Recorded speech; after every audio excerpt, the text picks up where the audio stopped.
Relation between linear and angular velocity. Yes, अब हम लोगों ने थ्योरी सेक्शन में देखा था कि लीनियर वेलोसिटी क्या होती है, जो बिल्कुल सीधे सीधे जा रही है।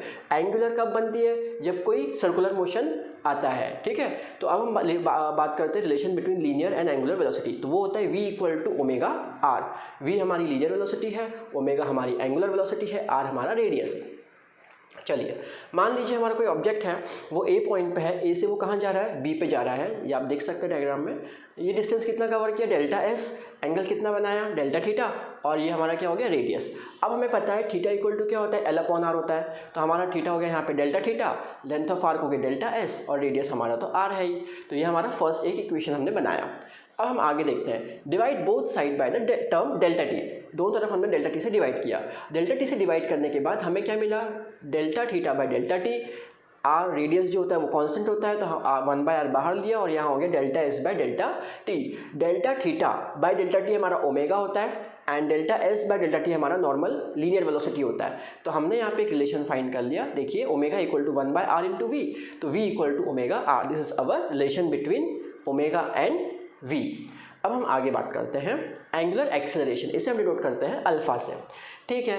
अब हमें ये चीज़ पता है कि एंगुलर डिस्प्लेसमेंट, तो ठीक है हम लोगों ने लिया था कि जो वेलोसिटी होती है एंगुलर वेलोसिटी, वो क्या होता है, rate of change of angular displacement. Angular acceleration क्या हो जाएगा, the rate of change of angular velocity. Definitions वही, टर्म्स थोड़ी सी अलग, ठीक है। तो अल्फा हो गया हमारा D omega by d T. तो ये हो गया हमारा एंगुलर एक्सेलरेशन। यूनिट होती है रेडियन पर सेकंड स्क्वायर। और डायमेंशन की अगर हम बात करें तो अगर आपको याद होगा कि तो डायमेंशन जो होता है वो radian, this is angle. Angle का कोई डायमेंशन नहीं होता है, लेकिन टाइम का होता है। तो इसलिए इसका जो डायमेंशन होगा वो कितना हो जाएगा, टी की पावर -2। अब हम देखते हैं आगे, v इक्वल टू होता है हमारा आर ओमेगा। ये भी हमने डिराइव किया था, दोनों तरफ मैंने डी टी डिफ्रेंशिएट कर दिया। डिफ्रेंशिएट करने से क्या हुआ, d v by d t मिल गया equal to d by d t of r omega. R constant बाहर, अंदर बचा यहाँ पे d omega by d t. D v by d t मेरा क्या हो गया, एक्सेलरेशन, कौन सा, लीनियर एक्सेलरेशन। आर बाहर, d omega by d t क्या हो गया, एंगुलर एक्सेलरेशन। तो हमारा रिलेशन बन गया A equal to R alpha. Next हम आगे बढ़ते हैं, centripetal acceleration and its expression. Centripetal acceleration, ठीक है, A is equal to omega square R. ये हमें अभी डिराइव करना है, ये बहुत इंपॉर्टेंट है, थोड़ा सा बड़ा है और लेकिन समझ में आ जाएगा। सेंट्रीपिटल एक्सेलरेशन अब क्या होता है पहले हम समझते हैं। देखिए, a body undergoing uniform circular motion is acted upon bye an acceleration which is directed along the radius toward the centre of the circular path. This centre seeking acceleration is called centripetal acceleration. ये तो हो गई हमारी definition. समझते होता क्या है, हमारी गाड़ी है वैसे गोल घूम रही है, राइट, गोल घूम रही है, गोल घूम रही है, गोल घूम रही है। तो एक एक्सेलरेशन लगता है, किस तरफ लगता है, सेंटर की तरफ लगता है। तो जो सेंटर की तरफ एक्सेलरेशन लगता है उसे हम बोलते हैं सेंट्रीपिटल एक्सेलरेशन। अब उसका एक्सप्रेशन समझते हैं, बहुत ध्यान से समझना, और इसको मैं थोड़ा धीरे धीरे समझाऊंगा, इंपॉर्टेंट है। सबसे पहले consider particle moving on circular path of radius small r and centre O with uniform speed v. Speed हमारी यूनिफॉर्म रहेगी। अब आप थोड़ा सा इस फिगर को ध्यान से समझने की कोशिश करना। यहाँ पे अगर हमारे पास में P पॉइंट है और Q पॉइंट है, तो हमें पता है कि हर पॉइंट पे डायरेक्शन जो होता है ऑब्जेक्ट का सर्कुलर मोशन में अलग अलग होता है। तो टेंजेंट हमारा क्या शो करता है, डायरेक्शन शो करता है। तो यहाँ पे मैंने मान लो हमारा जो वेलोसिटी है वो v1 है, यहाँ पे वेक्टर, और यहाँ पे क्या है v2। हालांकि दोनों वेलोसिटीज कैसी है, सेम है, हमें पता है, क्योंकि हमारा ऑब्जेक्ट कैसे मूव करेगा, सेम वेलोसिटी में मूव करेगा। आर हमारा क्या है, दोनों तरफ रेडियस है, कोई दिक्कत नहीं है। डेल्टा थीटा हमारा क्या हो गया यहाँ पे, एंगल।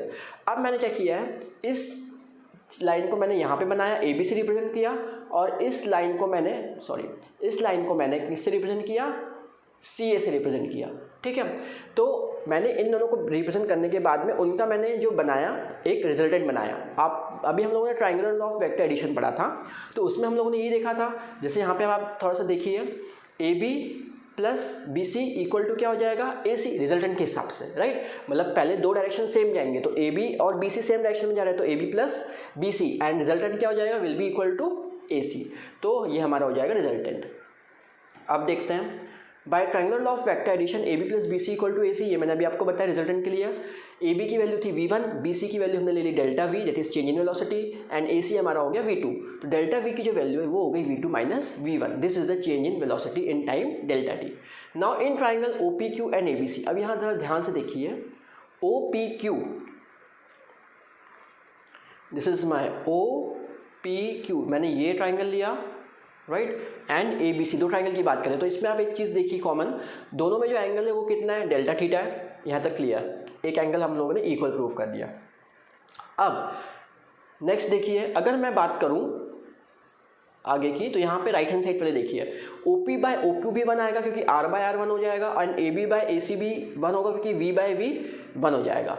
इसमें मैंने क्या किया, थोड़ा सा एक चालाकी किया। वो चालाकी ये किया कि मैंने इन दोनों को इंटरचेंज कर दिया, मतलब AB को मैं नीचे ले आया और OQ को मैं ऊपर ले आया, ताकि मैं क्या बना सकूं, रेशियो बना सकूं।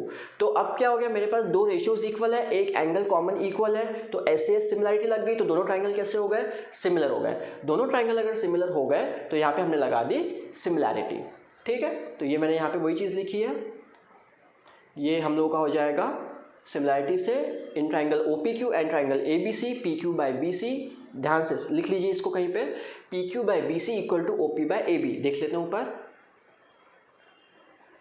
PQ बाय BC, ये देखिए ये रहा, PQ by BC right is equal to OP by AB। This is our similarity right. Next अगर हम बात करें वैल्यूज पुट करने की, तो यहाँ पे देखिए PQ की वैल्यू है डेल्टा S, OP की वैल्यू है स्मॉल r, BC हमारा है डेल्टा V एंड AB हमारा है V। तो डेल्टा V कितना आ गया, V upon R delta S। दोनों को हमने डिफरेंशिएट किया, या हम ये कहते हैं कि डिफरेंशिएट ना करके हम लोग डेल्टा T से हम क्या कर देते हैं, डिवाइड कर देते हैं। दोनों तरफ डेल्टा T से डिवाइड किया, तो जो हमारे पास में dV बाई dt आया वो A हो गया, V बाई R ऐसे रहने दीजिए, और ds बाई dt क्या था, V था। तो ये हमने वैल्यू पुट की, तो हमें क्या मिल गया, V स्क्वायर अपॉन R। तो A की वैल्यू हो गई V स्क्वायर अपॉन R। और एक और चीज़ हम कर सकते हैं, वो क्या कर सकते हैं कि V हमें पता है कितना होता है, ओमेगा R होता है, तो V की जगह मैंने पुट कर दिया ओमेगा R, तो ये हो गया omega square R square upon R, R से एक R कैंसिल, तो A की वैल्यू हो गई omega square R। This is our required derivation.